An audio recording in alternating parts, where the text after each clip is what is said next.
Hai, Assalamualaikum anak-anak. Bertemu lagi dengan Ibu Mulia Lestari pada pembelajaran Bahasa Indonesia.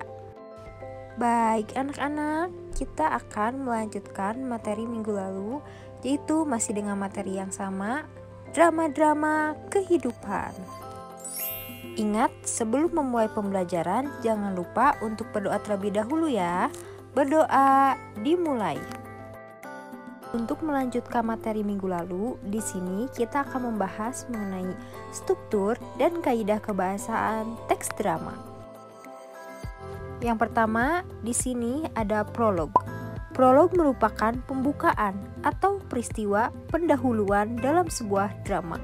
Bagian ini biasanya disampaikan oleh cerita, dalang atau narator untuk menjelaskan gambaran para pemain, latar, dan sebagainya. Contoh prolog.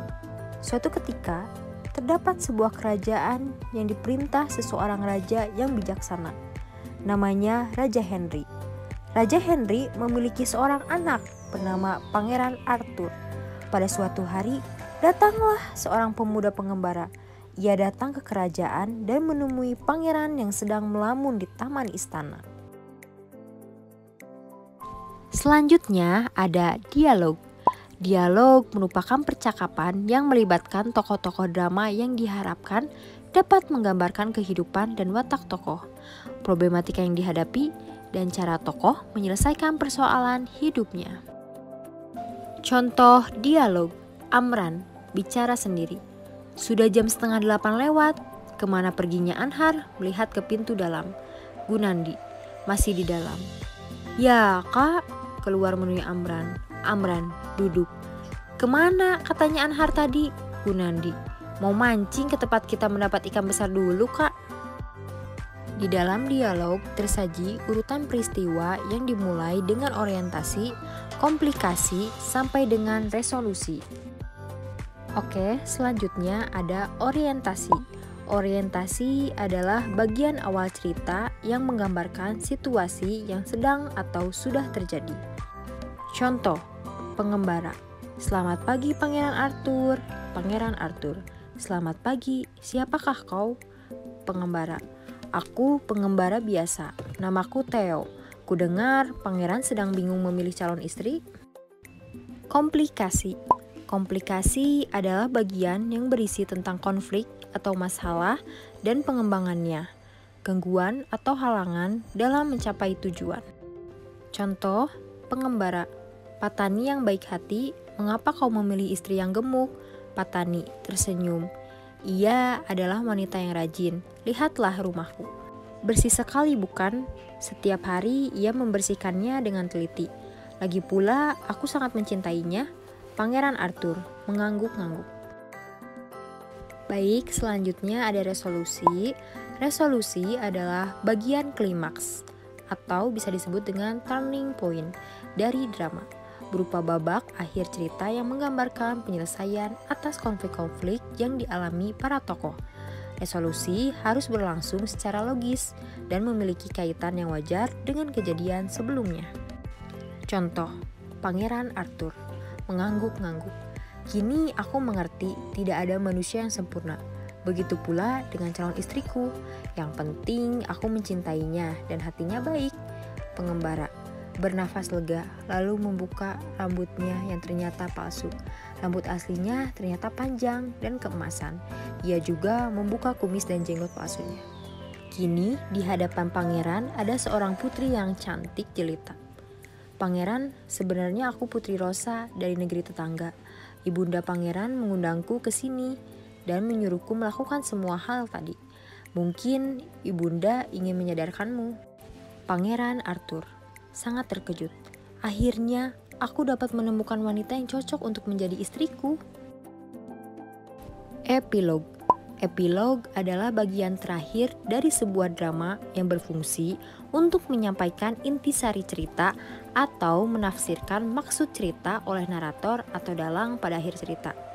Contoh epilog, Pangeran Arthur dan Putri Rosa akhirnya menikah dan hidup bahagia selamanya. Baik, anak-anak, tadi kita sudah membahas mengenai struktur drama. Sekarang kita akan melanjutkan mengenai kaidah kebahasaannya. Yang pertama ada kalimat langsung. Kalimat langsung adalah kalimat yang diucapkan secara langsung kepada orang yang dituju. Kalimat langsung ditandai dengan pemakaian tanda petik. Contoh, Yanto, kamu sudah buat PR? Agus, belum, ini baru mau pinjam punya kamu. Selanjutnya ada kata ganti.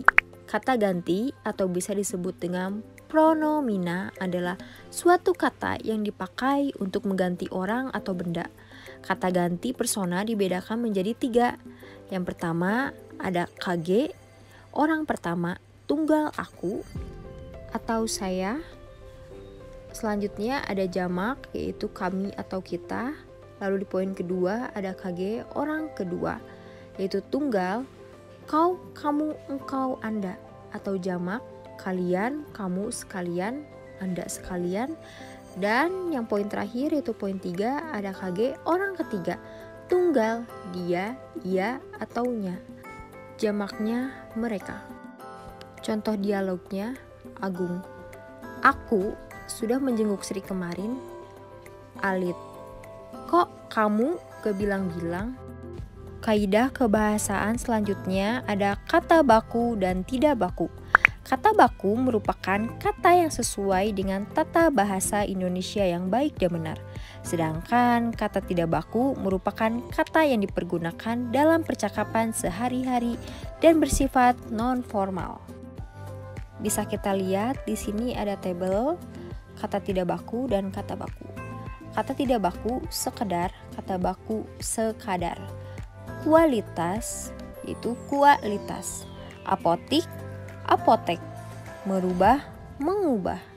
Resiko, risiko. Enggak, tidak. Kosakata percakapan. Kosakata percakapan adalah pembendaharaan kata yang berkaitan dengan komunikasi.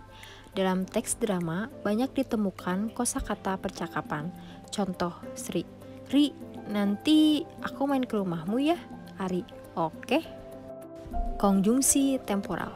Konjungsi temporal merupakan kata hubung yang menyatakan urutan waktu seperti sebelum, sekarang, setelah itu, mula-mula, kemudian, lalu, saat, ketika, dan sebagainya.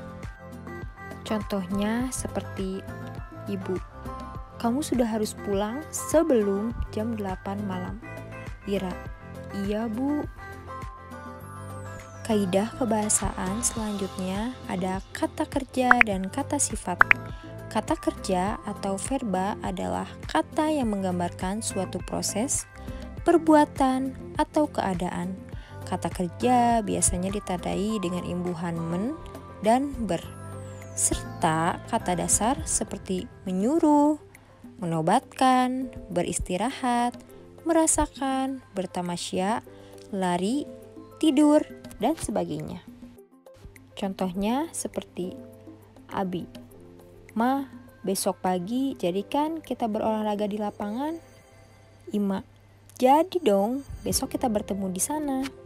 Nah, selanjutnya di sini ada kata sifat. Kata sifat atau adjektiva merupakan kata yang menyatakan sifat dan secara umum bisa digabung dengan kata lebih dan sangat seperti rajin, baik, cantik, besar, lemah, bijak, dan sebagainya. Contohnya, Rara, bagaimana keadaanmu sekarang? Rora, tubuhku masih terasa lemah. Lanjut, di sini ada kalimat seru dan kalimat perintah. Kalimat seru adalah kalimat yang mengungkapkan rasa hati seperti kagum, heran, senang, dan sedih. Contohnya, Sapri, wah, bagus sekali gambarmu. Andi, terima kasih. Kalimat perintah. Kalimat perintah adalah kalimat yang berisi atau bermaksud untuk memberi perintah atau suruhan. Contoh, Pak Doni, buang sampah pada tempatnya. Agung, baik Pak. Kalimat tanya. Kalimat tanya atau bisa disebut dengan interrogatif adalah kalimat yang isinya menanyakan sesuatu atau seseorang. Beberapa jenis kalimat tanya diantaranya 1. Kalimat tanya yang hanya perlu jawaban ya atau tidak. Contoh, Santi, Tiara, kamu suka sama Dio? Tiara, tidak. Poin nomor 2, kalimat tanya yang tidak perlu jawaban atau bisa disebut dengan retoris. Contohnya seperti, Ayah, coba kamu bayangkan, perjuangan ibu membesarkanmu. Ayu, terdiam. Poin nomor 3, ada kalimat tanya yang memiliki tujuan selain bertanya. Contoh, kamu mau tidak mengambil barang di sana? Permintaan. Kamu mau bekerja di sini? Ajakan. Masa kamu yang berpenghasilan tinggi tidak punya uang untuk bersedekah? Sindiran.